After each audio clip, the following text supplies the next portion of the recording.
아침 묵상에 오신 여러분들 환영합니다. 오늘은 야이로가 예수님 앞에 나오다 라는 제목을 가지고 마가복음 5장 21절부터 24절까지 말씀을 좀 살펴보길 원합니다.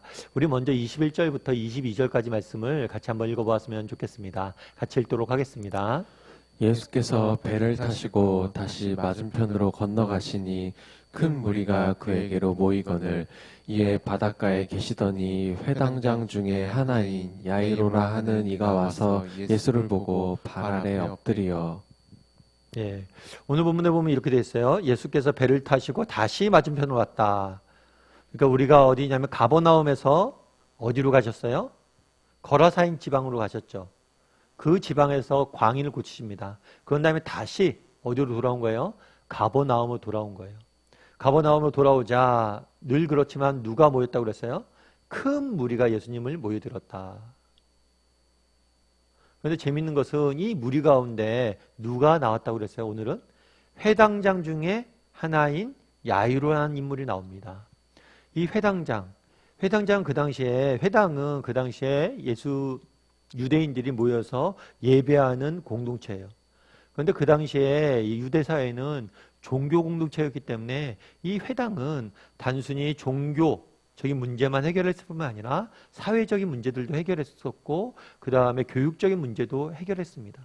다르게 표현하면 예배하는 곳이기도 했지만 또 재판하는 교시기도 했고 또한 학교이기도 했어요. 근데 이 모든 것을 뭐예요? 책임지는 사람이에요. 따라서 그 지위가 굉장히 높았던 것을 우리가 알 수 있습니다. 그래서 이 굉장히 지위가 높은 한 사람이 예수님 앞에 와서 뭘 했다고 그랬어요? 발 아래 엎드렸다. 사실 우리는 성경을 읽다 보면 그런 경우들이 많아요. 예수님 주변에 많은 사람들이 모여들었고 또 그중에 어떤 사람들이 예수님 앞에 엎드려서 무엇인가를 구하는 장면들을 많이 보게 됩니다. 그래서 우리는 그러려니 하고 생각을 해요. 그런데 이것은 굉장히 의외의 일이에요. 굉장히 이례적인 일이에요. 그 당시 예수님께서는 많은 종교자들과 부딪힘이 있었어요. 갈등들이 있었어요.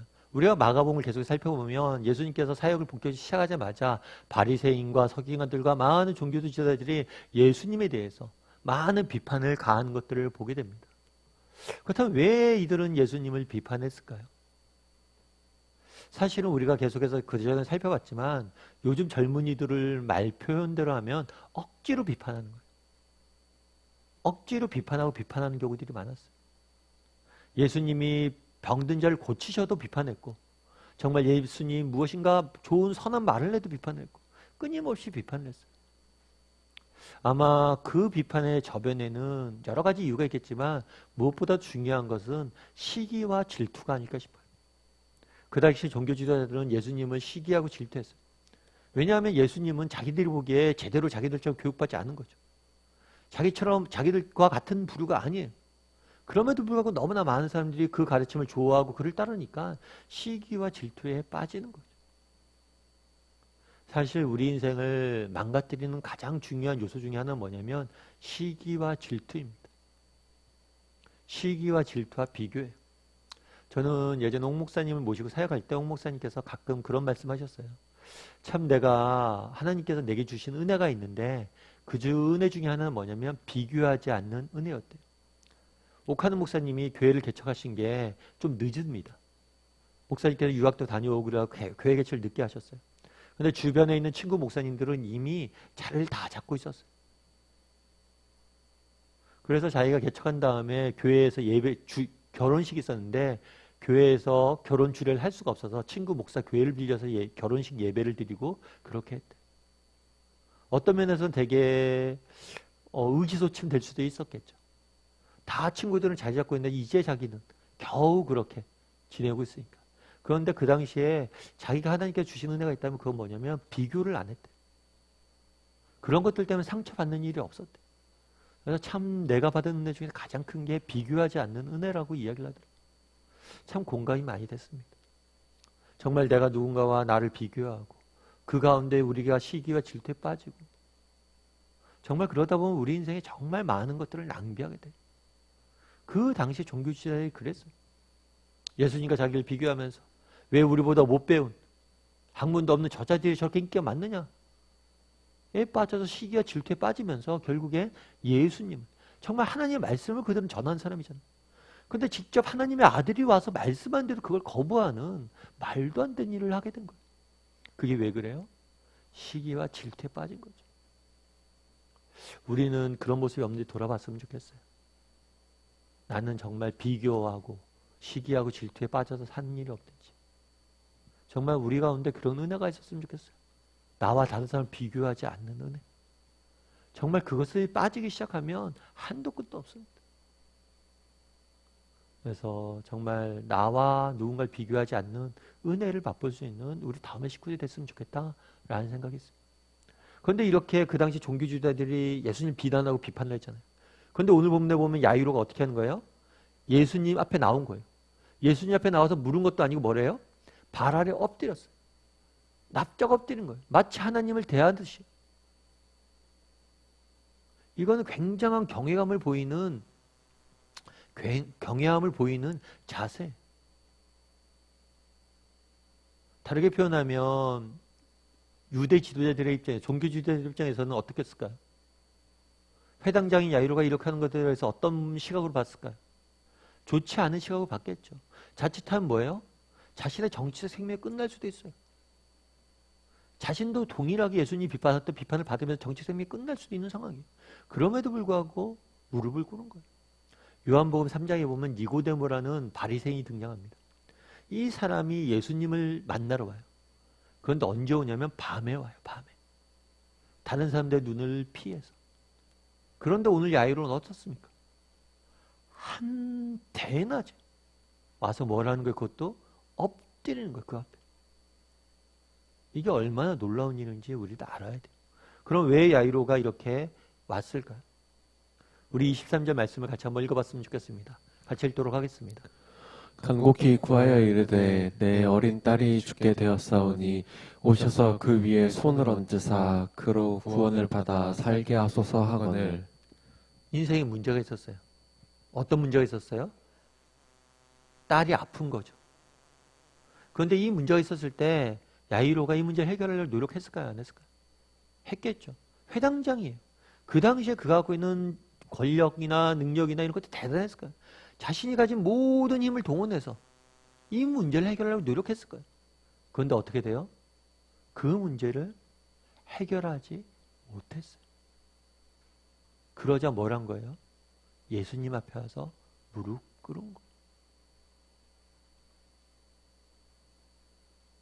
어떻게 그날에 야이로는 와서 무릎 꿇을 수 있습니까? 인생의 문제 앞에서 자기의 무력함을 느꼈기 때문이에요. 그런데 안타까운 현실은 무엇인지 아십니까?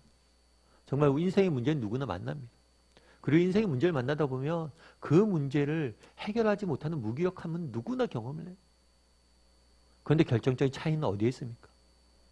그 무기력함을 느꼈을 때, 정말 이 문제가 내가 해결할 수 없는 문제라고 느꼈을 때, 어떤 사람은 하나님 앞에 가져가지만 어떤 사람은 가져가지 못해요. 그래서 가져가지 못하기 때문에 하나님 주시는 은혜를 맛보지 못하는 거예요. 그날에 얼마나 많은 사람들이 자신의 인생의 문제가 있었겠습니까? 그런데 야이로는 자신의 체면도 버리고, 저기 야이로는 자신의 정치적인 그런 것들을 다 버리고, 모든 것을 버리고 정말 예수님 앞에 가져왔어요. 그런데 많은 사람들이 가져오지 못합니다. 때로는 체면 때문일 수도 있고, 때로는 자신의 능력을 무지하기 때문일 수도 있고, 때로는 잘못된 선입견 때문일 수도 있고, 나오지 못해요. 그래서 하나님이 주시는 은혜를 맛보지 못하는 거예요. 그날의 야이로는 하나님이 주시는 정말 죽은 딸이 살아나는 은혜를 맛봅니다. 나중에 우리가 배우겠지만 이 죽은 딸이 죽어요. 그리고 살려주세요. 성경에 죽은 사람이 살리는 경험들은 몇 명 못했어요. 그럼 야이로는 어떻게 그런 경험들을 할 수 있었습니까? 이 놀라운 은혜를 맛볼 수 있었습니까? 하나님 앞에 자신의 인생 문제를 가지고 나왔기 때문이에요. 짐 심발라라는 목사님은 이런 말씀을 하세요.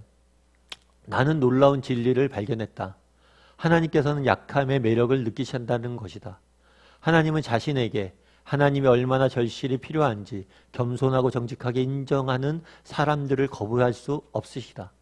사실 우리의 약함이 하나님의 능력이 임할 공간을 만든다. 하나님 뭐의 매력을 느끼신다고요? 약함의 매력을 느끼시고 약함이 하나님의 능력을 만들 공간을 만든다라고 이야기합니다. 우리는 어떻습니까? 우리도 야이로와 같은 마음들이 있습니까? 정말 인생의 문제를 만났을 때 하나님 당신밖에 없습니다 하고 모든 것을 내려놓고 그 앞에 무릎 꿇을 수 있습니까? 체면도 내려놓고 내가 가진 모든 이해관계들도 다 내려놓고 하나님 앞에 정말 당신밖에 없습니다 라고 매달릴 수 있습니까? 정말 이런 약함들이 우리 안에 있었으면 좋겠어요. 그랬을 때 하나님께서 일하시는 것 같아요. 저는 이제 저희 큰딸이 태어나고 나서 어렸을 때 조금 아팠던 적이 있어요. 뭐 아팠다기 표현하기는 좀 그런데 아무튼 어느 날 갑자기 저희가 동네 병원을 갔어요. 내과를 갔는데 뭐 이런저런 진료를 하시다가 이 의사 선생님이 감기로 원래 갔었는데 감기 다 낫고 이야기를 하시면 그런 말씀하셨어요. 조금 큰애가 조금 몸이 좀 이상한 것 같다. 좀 병원 가서 한번 치료받았으면 좋겠다. 큰 병원 한번 가봤으면 좋겠다. 그래서 그 의사 선생님이 뭘 얘기했냐면 성조숙증이라고 있어요. 빨리 여성 호르몬이 빨리 분비가 되는 거죠. 그렇게 되면 나중에 성장도 빨리 멈추고 나중에 여러 가지 합병증도 생길 수 있으니까 빨리 병원에 가서 치료받으면 좋겠다 라고 이야기를 하는 거예요. 저희도 갑자기 이렇게 겁이 났죠, 덜컥. 그래서 빨리 병원에 가게 됐습니다. 병원에 가서 종합병원에 갔어요. 종합병원에 가서 검사를 받았습니다. 검사를 받았는데 의사 선생님한테 물었죠. 선생님 어떻습니까? 검사를 했는데. 근데 그 선생님은 별 말씀을 안 하세요. 그냥 검사 결과 나오면 그때 말씀드릴게요. 가세요. 라고만 말씀하시더라고요. 참 전혀 다른 두 살 만난 거죠. 한 분은 너무 자세하게 알려주셨어요. 병에 대해서. 또 한 분은 전혀 알려주시지 않아요. 그런데 검사 받는 그 기간 동안에 참 여러 가지 생각들이 많이 들더라고요. 그렇잖아요. 정말 그 의사가 말한 그런 병에 실제로 걸리면 어떡할까? 그러면 우리는 어떻게 해야 되고 우리 은서는 어떻게 또 우리가 키워야 되고 얘 인생은 어떻게 되고 염려가 너무 많은 거예요. 근데 저희 어머님이 그런 말씀 하시더라고요. 목사가 믿음이 없다고. 기도하면 하나님 다 낫게 해주시. 그런데도 염려가 되고 그러더라고요. 그런데 저는 참 그때만큼 제 마음에 하나님 앞에 간절히 기도해 본 적이 없는 것 같아요. 정말 그때는 진짜 하나님 앞에 간절히 기도가 나오더라고요. 그러면서 그때 기도할 때 하나님 주신 확신들이 있었어요. 결과가 나오기 전에. 어찌됐거나 하나님께서 그 인생을, 은서의 인생을 책임질 것이다. 그 확신 가운데 거하는 게 얼마나 그때 큰 선물이었는지 몰라요. 물론 검사 결과 의료했던 그런 병들은 아니었어요. 그래서 되게 감사했죠.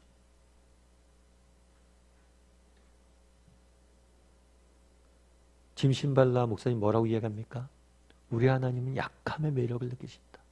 약함이 하나님의 능력을 임할 공간을 만든다. 그날의 야이로는 어떻게 했습니까? 모든 것을 내려놓고 인생의 문제를 가지고 하나님 앞에 엎드렸어요. 바라기는 우리도 이런 약함이 있는지 정말 이렇게 하나님 앞에 나갈 수 있는 사람들인지 돌아봤으면 좋겠어요. 오늘 하루 또 우리가 세상을 살아가게 됩니다. 오늘 말씀 봤는데요.